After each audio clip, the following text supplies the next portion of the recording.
দেখুন, এখানে আজকে ষষ্ঠতম দিন, 6 ডেজ চলছে আমাদের যে বিক্ষোভ। অনির্দিষ্টকালের জন্য বিক্ষোভ আমরা ডেকেছি।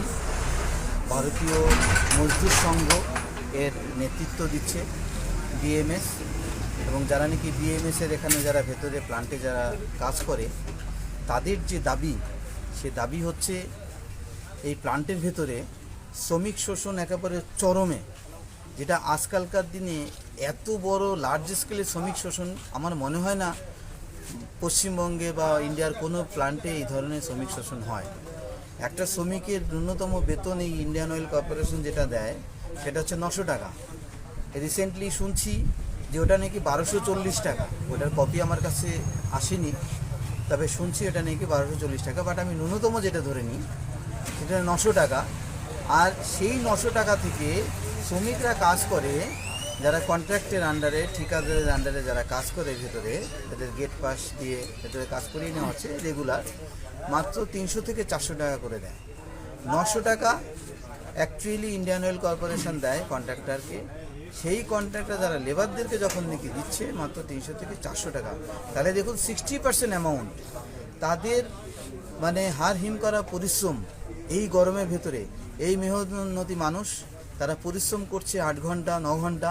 তাদের পরিশ্রমের মোটা অংশ, তাদের পরিশ্রমের পয়সাটা এই অসাধু অফিসারদের মাধ্যমে যোগসাজশ করে পয়সাগুলো পকেটেড হয়ে যাচ্ছে, তাদের পকেটে চলে যাচ্ছে। এর ভেতরে ইন্ডিয়ান অয়েলের যে 2 অফিসার, তাদেরই নাম বারবার করে উঠে আসে এবং তাদেরই ভূমিকাগুলো দেখা যাচ্ছে। একটা হচ্ছে অনির্বাণ রয় আর একটা হচ্ছে রাজীব বারৈ। আর সেই সাথে ওনাদের সাথে যে সমস্ত সাগরেদগুলো কাজ করছে, সে কন্ট্রাক্টর চিন্টু বলে কেউ আছে, দ্য মোস্ট করাপ্টেড। এরা যে সমস্ত লেবার লয়ের আন্ডারে যে সমস্ত অধিকারগুলো, মিনিমাম ওয়েজেস অ্যাক্ট থেকে আরও অন্যান্য অধিকার রয়েছে, সেগুলো কিচ্ছু দেয় না। সেই চিন্টু, লোকাল কিছু তৃণমূলের কিছু হারমাত টাইপের লোক, অসাধু কিছু লোক, তাদের সাথে এই 3টে পার্টি বেশ সুন্দর একটা গ্যাং আপ করে রেখেছে, একটা অসাধু একটা গ্রুপ তৈরি করেছে। সেই গ্রুপটা কি করছে, এই কাটমানিগুলো তারা নিয়ে চলে যাচ্ছে। তাতে কি হচ্ছে, শ্রমিক শোষণ হচ্ছে।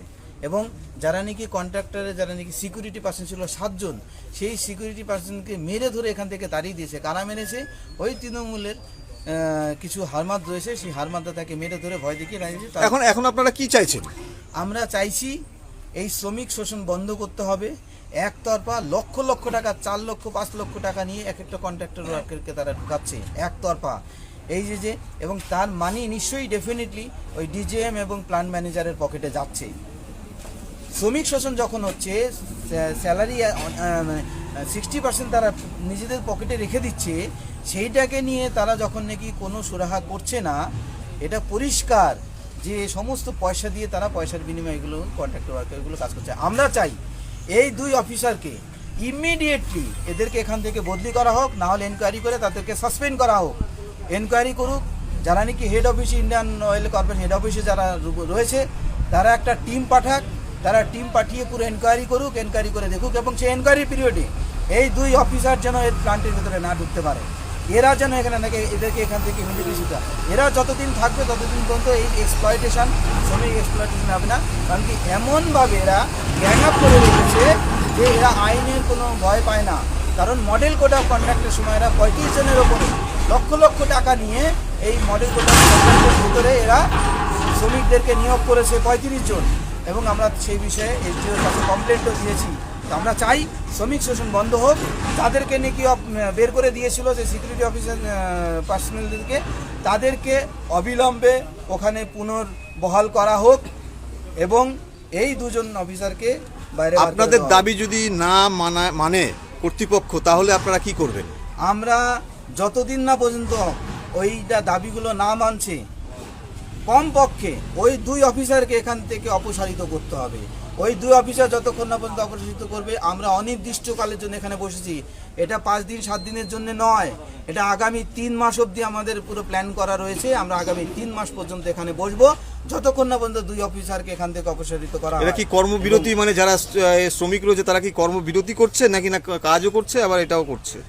বিএমএসে যারা এখানে আমাদের সাথে বিএমএস আন্দোলনটা করছে, বিএমএস কাদের জন্য করছে? সমস্ত শ্রমিকদের জন্য করছে, সমস্ত শ্রমিকদের পক্ষে। এখানে প্রচুর আছে টিএমসি সমর্থিত অনেক শ্রমিক যারা রয়েছে, তারা কিন্তু তাদের অধিকারের জন্য, তারাও কিন্তু স্যালারি পায় না। আমরা তাদের প্রত্যেকের অধিকারের জন্যে, দলমত নির্বিশেষে প্রত্যেকের অধিকার সমকাজে সমবেতন যেন পায়, তাদের অধিকারের জন্য আমরা এই করছি।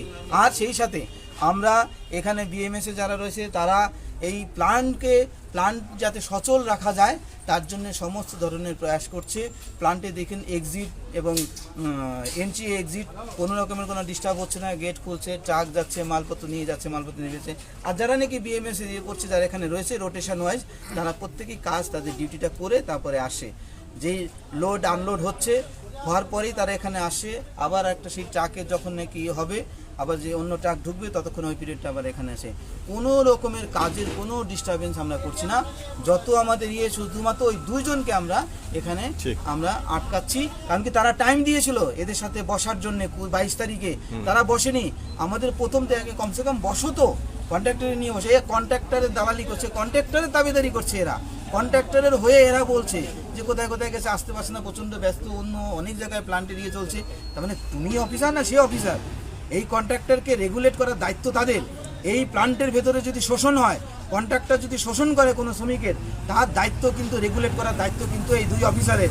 এই অফিসার তার প্ল্যান্টে যদি শোষণ হয়, লকে ভায়োলেট করা হয়, তারা কিন্তু দায়বদ্ধ থাকবে। তারা কন্ট্রাক্টরকে শোকজ করিয়ে তাদেরকে কন্ট্রাক্টরকে come in to the rules সে ভেতরে নিয়ে আসার দরকার। কিন্তু এরা উল্টো ওদেরকে এই যোগ সাজস করে এই সমস্ত এগুলো করছে।